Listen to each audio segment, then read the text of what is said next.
Hungary won, France won. Fiola puts Hungary ahead. Oh, you just wanted them to hold on. You just wanted them to hold on. But it tells in the end. I mean, they are the world champions. That's unfortunately what they do.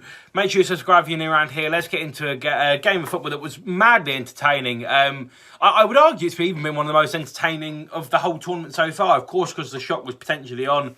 And the longer that they kept France out, obviously gave them a chance regardless. Plus, they then scored. And you wanted them to get there. And look, the French team for me, let's talk about them to start with, because that'll bring in the views. I don't necessarily rate Mbappe in the same way that a lot of people do. He's, of course, one of the best footballers in the world. But I think his attitude stinks. I really do. And look, for me, look, he's a young lad. If he does happen to see this by some chance, please go and prove me wrong. I would love nothing more than for you to go and absolutely prove me wrong, because I want to see it for the better of football. But in this France team, there is a lot of individuals. And although it worked 3 years ago in the World Cup when Mbappe was still this youngster and he was really like fresh and ready to go. I mean, he was 19, now he's 22. He's established himself in the game and he's a fantastic footballer. And you've now got to compete with Griezmann. You've now got to compete with Benzema. You've got to compete with Giroud, Pogba, stars all over the place. And Ndombele as well. Dembele, Ousmane Dembele, another one you've all got to compete with. A few of these people have gone for massive, massive transfer fees, but yet they can't seem to get it to click in certain ways. I mean, in the first game against Germany, they had 5 shots or 5 attempts on. I think it might be 5 attempts in total. And obviously the one they scored from was no own goal. Didn't really click in the first game. In this game, they had a lot more chances. They created a hell of a lot more. They created more in the first half than they did in the entirety of the game against Germany.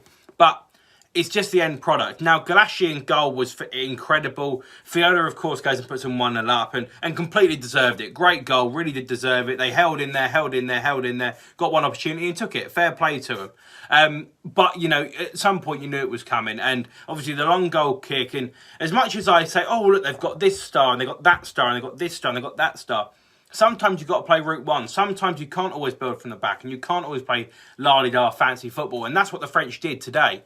They went long from the goalkeeper, Hugo Lloris, with a long punt downfield. And now you're looking in trouble if you're Hungary, because they had to deal with that. And as much as people go, oh, it's, you know, negative route one, it's direct. And that's what the French can do. And I'm pretty sure, correct me if I'm wrong, World Cup final, they scored a fair few goals with massive amounts of space in front of them. They definitely did against Argentina when they had to go for it. It's a tough dynamic, because I get that certain people want to walk the ball in, but at the same time you do have to go direct every now and again. And that's what I like about the French team, is that they can do both. But I have seen a little bit less of the whole building up from the back and killing games off in this tournament so far, in the 2 games that they've played. I have seen a little bit less than I probably would have liked to have seen.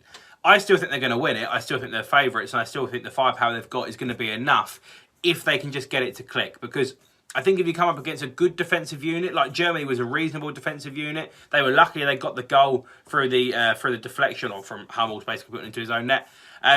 They were lucky, but they found a way. If they come up against who's a good defensive side at the moment, not conceding a lot of goals, Italy. If they come up against Italy, they could come unstuck. They could be really well, because Italy are an aging team, but all it takes is for Italy and France to want to do the exact same thing, which could be go 1-0 up and park the bus. It's going to be a really interesting dynamic, and I think if it works out in the way that I predicted it, I'm pretty sure they meet in the semi-final. So that could be a fantastic game of football, but that's the only way I see France getting a little bit stuck, is if someone goes 1-0 up against them. And let's be honest, with this, it was only because it was a set piece that Hungary said, we can go and get a second goal here. Against a better team, that a 1-0 victory is not, you know, the biggest thing in the world, and you still got to go and get a job done. They almost got a little bit excited, Hungary, when they went to try and seek for the second goal. If they'd have held their own, put another man back, they probably would have dealt with it. But either way, they didn't. They conceded the goal. And I think if they do come up against a better defensive unit, they might struggle to get players like Mbappe, who is known for his pace. He struggled a little bit. He has this like jinking, darting run, which is fantastic. Quick over 5 yards, brilliant.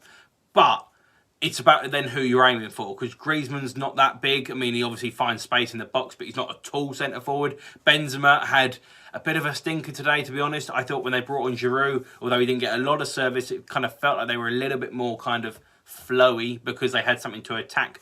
But the other thing as well is, could they get Paul Pogba in the game? He didn't necessarily have a wonderful game today, but did he play an impact? Of course he did. So yeah, no, look, my kind of reaction to it is Hungary are they're not a bad side, they're not a good side. They are a side that are worth thinking about, and I doubt they're going to get out of the group, but they've got a point. And if they now somehow go and manage an unlikely win against Germany, 4 points will get them out of the group. I think it's highly unlikely, but is it impossible? Not at all, not at all. But